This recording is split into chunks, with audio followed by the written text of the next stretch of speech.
হচ্ছে ওমা, যারা একটু ভগবানকে বেশি ভালোবাসে, যারা একটু হরি ভক্ত বেশি হয়, যারা একটু কৃষ্ণ ভক্ত বেশি হয়, তাদের জীবনে কষ্টটাও একটু বেশি। যারা গোবিন্দকে ভালোবাসে তাদের জীবনে কষ্ট অনেক বেশি। কেন?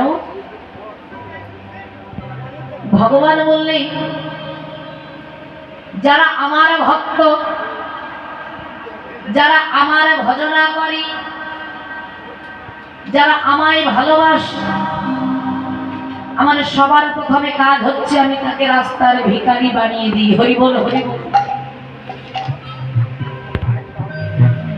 যারা আমার ভক্ত, যারা আমায় ভজনা করে,